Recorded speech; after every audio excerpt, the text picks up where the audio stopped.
Olá, tudo bem?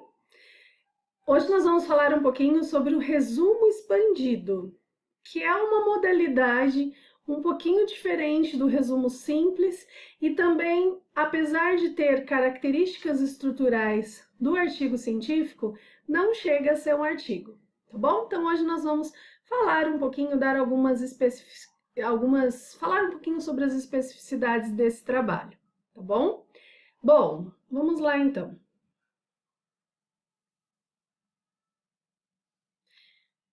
O que é um resumo expandido? Acho interessante que nós conceituemos um pouquinho esse tipo de trabalho, tá? O resumo expandido é uma modalidade de resumo cujo objetivo é descrever um trabalho acadêmico com bastante objetividade. A modalidade expandida, ela pode ser escrita antes mesmo de terminar o trabalho ou a pesquisa, tá bom? Então existe essa especificidade. Há quem pense que o resumo expandido é aquele que nós escrevemos para apresentações em eventos após o trabalho ter sido concluído, a pesquisa toda ter sido concluído. Mas não é necessário. Nós podemos fazer resumos expandidos também de trabalhos que estão em andamento, ok? Qual que é o passo a passo? Vamos falar um pouquinho sobre o passo a passo. Como nós podemos construir um resumo expandido, então? O primeiro passo começa com a escolha da temática que você quer abordar, a temática da sua pesquisa. Então, primeira coisa, você precisa parar e pensar em qual tema que você vai querer trabalhar nessa tua pesquisa. O segundo passo é fazer um levantamento bibliográfico. Então, no caso de vocês que vão apresentar um resumo expandido sobre um programa, sobre um projeto que está em andamento, então é interessante que vocês escolham aí uns 3 autores que abordam o tema escolhido para dialogar com você, para embasar teoricamente o teu projeto, né, o teu estudo. Então, no caso tanto do PIBID quanto da residência pedagógica, vocês fazem um estudo de campo. Então, é interessante que vocês embasem o estudo que vocês estão fazendo com autores. Por que eu coloco 3? Pode ser mais, pode ser menos. Bom, eu digo 3 para você ter ali um mínimo de autores com quem fazer um embasamento teórico e, ao mesmo tempo, não carregar muito o teu texto. Porque o resumo expandido, ele não pode ter 15, 20 páginas. Ele é um texto mais curto, tá bom? E no caso de vocês que vão apresentar para o congresso, já está delimitada a quantidade de páginas, de 3 a 5 páginas, então você não pode extrapolar. Então, quanto mais referencial teórico, mais citação você colocar, menos você vai conseguir escrever sobre o andamento do teu trabalho. Bom, depois que você escolheu o seu tema, que você fez esse levantamento bibliográfico, então você precisa parar e pensar no seu problema de pesquisa. Por quê? Porque o problema de pesquisa é o norteador do seu trabalho, né? E não exatamente nessa ordem aí. Eu coloquei uma ordem, mas ela não tá na ordem cronológica dos fatos, né? Na realidade, depois que você escolhe o seu tema, você já elabora aí o seu problema de pesquisa. O levantamento bibliográfico ele acontece depois. Então a gente precisa inverter um pouquinho esses passos. Bom, então um exemplo de problema. Como a educomunicação pode contribuir para o processo de alfabetização e letramento? Então, o problema de pesquisa, ele vai nortear a tua pesquisa. Então, geralmente, ele precisa ser uma pergunta, né? Ele deveria ser uma pergunta para que você consiga respondê-la durante o processo do teu estudo. Uma outra pergunta, exemplo, quais são as melhores estratégias para minimizar os efeitos da pré-escola remota em salas de alfabetização? Então, uma outra problemática. Então, existem efeitos que as crianças que estão na fase de alfabetização hoje, elas carregam esses efeitos de uma educação infantil, de uma pré-escola, que não foi desenvolvida presencialmente. Então, a gente sabe que tem muitos alunos que carregam ali uma falta de de psicomotricidade, porque não foi trabalhada, não conseguem fazer a pega do lápis, então é um tipo de problema também para ser analisado. Outra pergunta: quais as contribuições do PIBID para a formação do professor alfabetizador? Ou quais as contribuições da residência pedagógica para a formação do professor alfabetizador? Então, também, você vai buscar aí uma teorização que ampare essa tua pergunta para você juntar com a tua experiência que você tem em campo e poder dialogar através desse trabalho.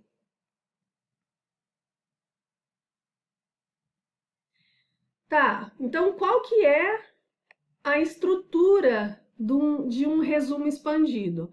Então, um resumo expandido, ele tem essa estrutura. Título, o nome dos autores logo abaixo do título.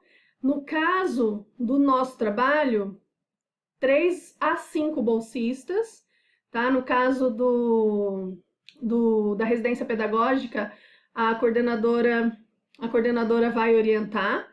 No caso do PIBID, nós temos 8 bolsistas, né?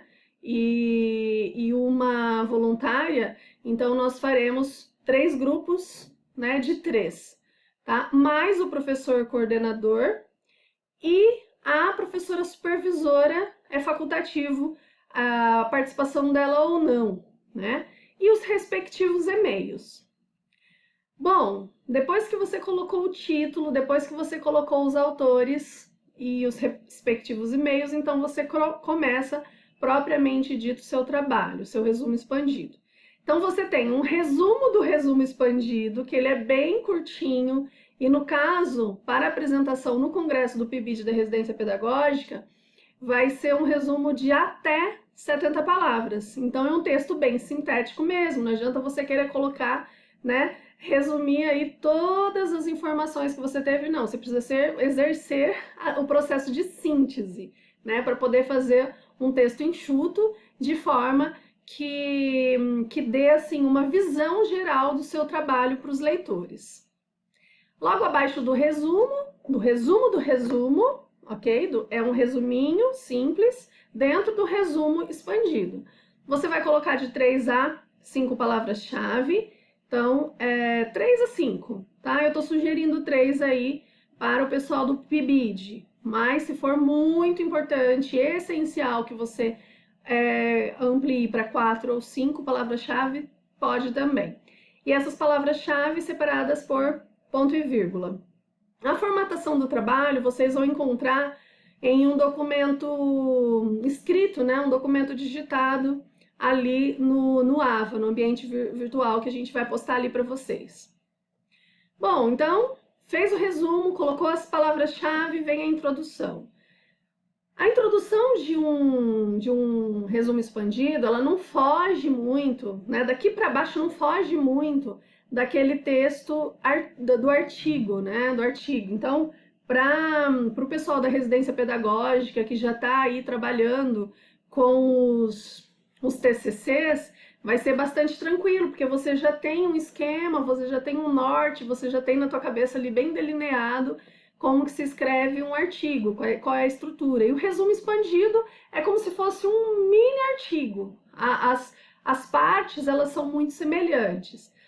Para o pessoal do PIBID, eu sei que vocês já estão tendo aulas de metodologia da pesquisa, então também vocês já têm algumas noções e a gente está tentando ampliar um pouquinho esse conhecimento de vocês aqui. Então, na introdução, o que você vai escrever na introdução? Você vai fazer uma contextualização do tema, vai destacar o problema que você já pensou ali antes de começar a escrever, vai citar ali alguns objetivos e a justificativa do seu trabalho, ok? De forma bem sintética, mas é ali uma abertura para que você explique para o teu leitor, bem resumidamente, o que o teu trabalho vai apresentar. No tópico da metodologia, você vai colocar ali algumas informações sobre o como, né, o que você fez, quais os processos que você utilizou para alcançar os teus objetivos. Então, a metodologia, ela, bem sinteticamente falando, ela vai demonstrar ali o tipo de estudo e como você fez a análise dos dados. Bom, depois vem a outra parte, que é a parte mais ampla do teu resumo expandido, que é a fundamentação teórica. No caso dos alunos que ainda não implantaram o projeto ou estão em fase de implantação, ou pode ser chamada de discussão, discussão no caso daqueles alunos que já estão com o trabalho em desenvolvimento ou que já concluíram o trabalho. Então, é a parte mais extensa do seu trabalho, é o local onde você apresenta a sua pesquisa, né? O embasamento teórico, caso a sua pesquisa seja um projeto, né, que não esteja concluído ainda, ou já as discussões de um estudo concluído ou que esteja em andamento. Acredito que na maior parte dos casos, dos grupos de vocês vão trabalhar ali o referencial junto com algumas discussões, porque o projeto ele não está totalmente cru, né? É um projeto que já tem ali, já está delineado. Também acredito que não haja nenhum estudo totalmente concluído. Bom, nessa fundamentação teórica, é interessante que você faça uso de alguns autores. Pode usar citação? Pode usar citação, deve usar citação, preferencialmente citações indiretas, onde você esboça ali com as suas palavras os conceitos, a teorização, né, o pensamento, ponto de vista do autor a respeito do seu tema. Depois, as considerações finais, que é um apanhado geral da sua pesquisa. Se você já tem alguns resultados preliminares, você já pode apontar, né? Se você já tem resultados parciais que já foram alcançados, ou resultados que você espera alcançar com o teu projeto, né? Com o teu estudo. Então, esse é o espaço para isso. E as referências bibliográficas que vocês vão encontrar ali, as normas da ABNT, também nesse documento que vai ser postado no AVA. Bom, então vou falar um pouquinho, bem rapidamente agora, sobre as partes do resumo expandido, tá? Então vamos lá, o resumo do resumo expandido tem que ser um pequeno texto.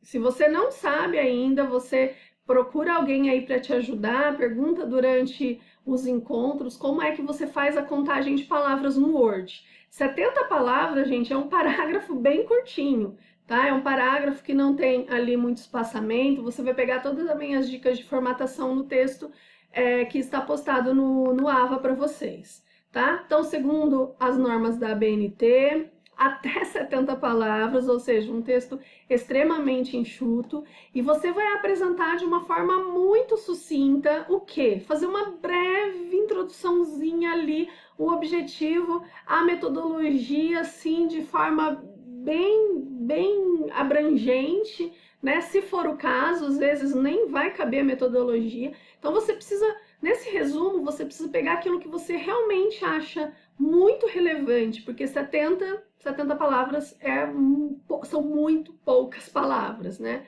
Tá bom? Então você vai fazer ali, é como se fosse um resumo do resumo do resumo. É algo muito sintético, você vai ver o que cabe, o que é bem relevante para você ressaltar ali. É a parte em que o leitor, através de um texto muito breve, vai ter uma visão geral do seu resumo expandido.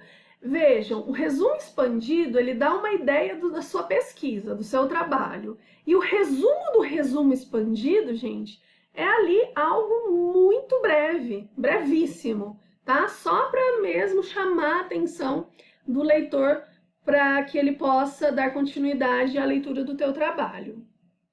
Logo em seguida vem a introdução, e na introdução você faz uma pequena contextualização do tema que você vai trabalhar, sabe? Faz uma introdução, como o próprio nome já diz, introduz o leitor, mostra para ele, né, qual que é o cenário da temática que você vai trabalhar.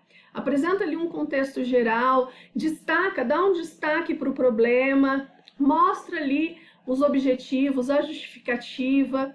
O que é problema? Você pode me perguntar, professora, qual que é o problema de pesquisa? O problema é o que traz inquietação, curiosidade, é uma questão que não foi resolvida, é algo que que pode ser formulado em formato de uma pergunta, né? Então, conversa aí com os teus colegas, sobre o que vocês estão observando em sala de aula, sobre o que vocês estão observando nos estudos empíricos, né, nos estudos teóricos que vocês estão fazendo, o que é relevante, o que desperta curiosidade, o que vocês podem trazer de novidade, tá? Então, formula o problema, mostra qual que é o objetivo principal aí do seu trabalho e justifica. Como que você vai justificar? Tentando provar, né, para o outro, convencer o outro de que o seu trabalho realmente é importante. Você pode mostrar aí qual que é a contribuição do tema que você escolheu para a comunidade, como pode contribuir para que outros educadores da sua região, da tua área, aproveitem esse estudo que é feito, quão relevante é o teu trabalho. Bom, há também um tópico chamado de metodologia, e a metodologia é um espaço, é um momento que contempla vários subtópicos que devem ser interrelacionados. Então, quais subtópicos são esses, né? A gente já vai olhar. E a metodologia, ela responde algumas perguntinhas, como vai ser elaborado essa pesquisa, como foi elaborada essa pesquisa, com o que, né? Onde foi feito ou onde será feita, né? Quanto tempo, né? Quanto tempo, quanto vai custar, o que você vai usar. Então, brevemente ali você vai colocar, tentar responder essas perguntinhas. Bom, é muito importante que no momento, nesse tópico da metodologia, você responda algumas perguntinhas, que você mencione, por exemplo, qual que é o caráter da tua pesquisa, qual que é a população que vocês estão estudando. Nós estamos estudando alunos de primeiro, de segundo ano do ensino fundamental, né? Qual que é o instrumento? Tenta aí nesse momento situar a tua pesquisa, né? Quem que são os seus interlocutores, quem são os seus pares? Mostra também quais instrumentos de coleta você vai utilizar na pesquisa, né? Eu vou fazer uma análise documental, né? Vou analisar os documentos, o projeto político-pedagógico da escola, vou analisar os planos de aula dos professores, né? O que eu vou analisar, né? Outro instrumento é a observação direta. Quem está na residência pedagógica ou quem está no projeto PIBID e está tendo condições de observar a sala de aula, tem a observação direta também como instrumento metodológico para poder avaliar, né, os resultados da sua pesquisa. Bom, a metodologia é a descrição de todos os estágios que vão envolver a realização da sua pesquisa, tá? Então, você mostra para o outro como é que a tua pesquisa se realizou, tá? Pergunta-chave que precisa ser respondida aqui, nesse momento em que você está escrevendo a metodologia, é: como que eu vou trabalhar? Ou como eu trabalhei, né? Como eu realizei esse trabalho? Ou como eu vou realizar esse trabalho? Quais são os passos para eu desenvolver as minhas ações? Tá? E aí você menciona o público-alvo, o tipo de pesquisa, as ferramentas que são utilizadas para coletar dados, né? Depois vem a fundamentação teórica ou discussões. Então, fundamentação teórica ou discussões é o tópico mais denso, é o tópico maior, é onde você vai ter que escrever um pouco mais. É nesse momento que você vai escolher 3 ou 4 autores para dialogar com eles. E lembra, não é só ficar fazendo citação. Coloca ali o que o autor escreveu, pega no livro. Eu até sugiro que vocês tentem utilizar as citações indiretas, em que você lê o que o autor escreveu, entende e escreve com as suas palavras as ideias principais, os conceitos principais. Não é ficar jogando um monte de ideias para que vire uma colcha de retalho esse momento da fundamentação teórica, tá? O ideal é você dialogar com esses autores, fazer com que eles, né, o que eles pensam em comum, como eles pensam a educação, né? Como que a temática, a abordagem está sendo feita, como se relacionam os conceitos, as teorias desses autores. E não se esquecendo da tua parte, da tua contribuição com a escrita. Então, não é só, jogar ali as ideias dos autores, você precisa dar a tua contribuição, os teus pensamentos, como que você enxerga isso. Se você está fazendo um estudo baseado naquilo que você está vendo em sala de aula, mais importante ainda você colocar suas observações. Então, aquilo que os autores dizem, você confirma, não confirma em sala de aula? Depois vem a parte das considerações finais, de maneira bem objetiva mesmo, que tem que ser bem curtinho, não dá tempo de você ficar fazendo muita discussão.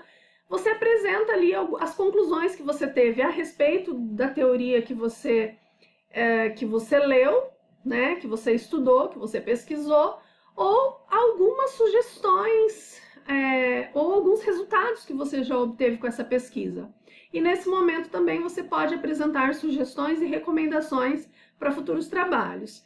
Nessas considerações finais, você responde assim: olha, quais os resultados eu obtive com a minha pesquisa, ou estou observando, né? Que resultado, o que eu estou observando ali que